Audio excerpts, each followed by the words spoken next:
We are back live. It's your Bolo Punch Boxing Hour brought to you by George Rogie Insurance, www.bolopunchboxinghour.com. Streaming to you live, as always, on Ustream.tv. Timmy, the producer, Patterson. We're going to have a really big interview here in a second. We had Paul Williams last week. In about 10 minutes, we've got Bowie Tupou, the Tongan Giant. How can our listeners get in touch and ask some questions for this future heavyweight contender? Well, the best way to reach us, guys, is in the chat room via Ustream.tv there. You can also hit us up on the hotline, 219-743-9743, and Yahoo Instant Messenger is up and running. Keyword Bolo Punch Boxing Hour, all one word. Thanks, Tim. All right, real quick.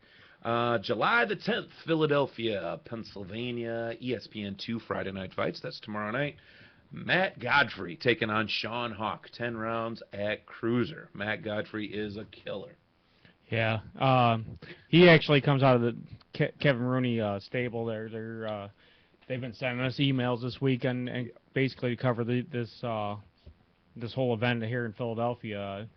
I mean, Godfrey's on this card, and Sean George is taking on Chris Henry at light heavy, and I mean, Sean George is another big name that he made a name for himself by knocking out Chris Bird. Yeah. So and then I think. What's the other televised fight that's probably going to be on there? They usually throw a 4-rounder on there as well. But I couldn't say. But yeah, a lot of times it's a no-name guy that's it's a rising star, and they're trying to get him a little bit of television time. Yeah. And they got B.J. Flores in studio instead of some superstar. I mean, they got him. He's kind of their in-studio guest all the time now. He's going to make himself into a superstar. I think he's going to make himself into a commentator as many times as He's on there all the time. The camera likes him. He knows what he's talking about. He's well-spoken. He's very well-spoken.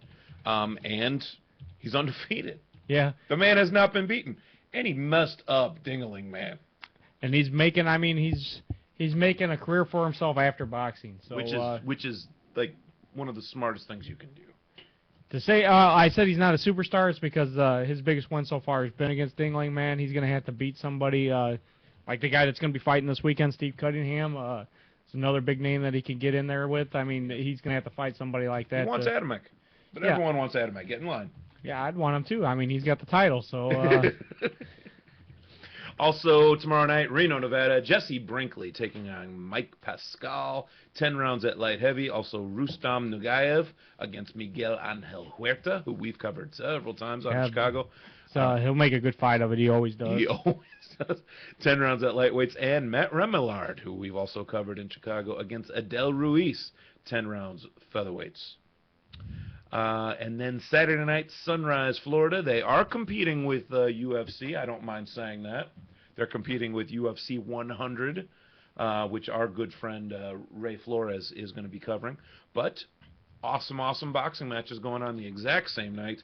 Sunrise, Florida on Showtime. Joseph Agbeko versus Vic Darchinyan, one of Amel's favorite fighters. Yeah. And anyone that doesn't like Vic Darchinyan, you don't like boxing. I mean, he doesn't have the standard style, so he has no style. I don't know what he's even doing. He has his own style. That's what I'm saying. It's a lack of, and it works for him. It works for him because he is a killer. Yeah, and I mean that's what makes me want to watch him, because it's not the same guy that's in there. You know, you watch somebody fight behind that jab all night or whatever. He's just looking for a power. He's looking to knock you out. That's you know. That's how it works. That's what he wants. And they list him here second. That usually means that he's the underdog. I think it's because Agbeko's got the belt. Yeah, he's got the belt, and Darchinyan I think is moving up in weight here to fight here. So I mean, that's why because Darchinyan has belts as well. I think they're at a lower weight class, so he's looking to move up. It's very hard to keep track of all the belts. WBC lightweight eliminator Antonio DeMarco against Anges Adaho, okay, whatever. WBC lightweight eliminator. You've also got Steve Cunningham against Wayne Braithwaite. That's the fight I'm excited about. Oh yeah. Darchinyan is going to be a great cherry on top of that Sunday that I'm going to get to see that. But Cunningham against Braithwaite, IBF cruiserweight eliminator, out damn standing. Yeah, these two guys. They are just power punch throwers, both of them. Well, Braithwaite's a little bit older, but he's still got that power. Yeah, I love the cruiserweights. I mean, they love to fight each other, and I mean, Cunningham's trying to get back in there, like we said with Adamek, or however you say his name now. He keeps changing how you say it, but I mean, that's everybody wants to fight, but that was fight of the year. I mean, it seems like on Versus they play it every weekend. So if you haven't seen that fight with it by now, then you don't watch boxing. Exactly. I don't know how you would avoid it. Also, at the same time, and you mentioned last week, they're probably on the same night on competing events for a reason. You've got Thomas Adamek out of Newark, New Jersey. Adamek fights out of any town. He doesn't care. He doesn't care. He loves fighting in the United States. He's on mainevents.com. Thomas Adamek taking on Bobby Gunn. 12 rounds for the ring and IBF cruiserweight title. Why does Bobby Gunn get a title shot? Who the hell is Bobby Gunn? I don't know. Sounds like Tommy Gunn. I'm sure it's so that Adamek can hold on to his cruiserweight title, his IBF cruiserweight title. He's probably the #1 ranked guy. That's probably why he has to fight him. Bobby Gunn, give me a call right now. 219-743-9743. Tell me who you are. I've never heard of you. Bobby Gunn has, I forgot the name of his publisher, but their publishing company is ridiculous as far as getting stuff out there for this guy. I don't remember his record or anything about him, but I just remember seeing about 50 emails in our box so he's got all a lot about of press. this guy. Yeah, he's getting a lot of I press can respect that. from his people. So I can respect that. Well, I personally have not seen the gentleman fight yet. If he can beat Adamek, we'll have him on. We'll have him on. He's not going to want to come on here now because I had never heard of him. That's bad. That's bad. I shouldn't have said that. I'm gonna go back and lie and say, yeah, I've heard of Bobby Gunn. He's a bad man. We're gonna take we'll it out have of him your on pay. next week in an interview. Be like, yes, we love watching you fight. Bobby Gunn, I've been a fan of yours since I heard of you.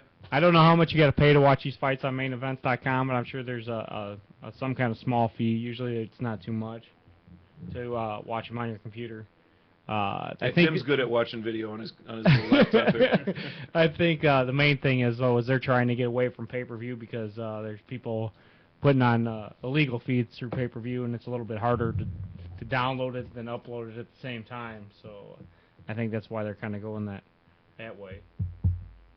Well, let's go ahead and take another break.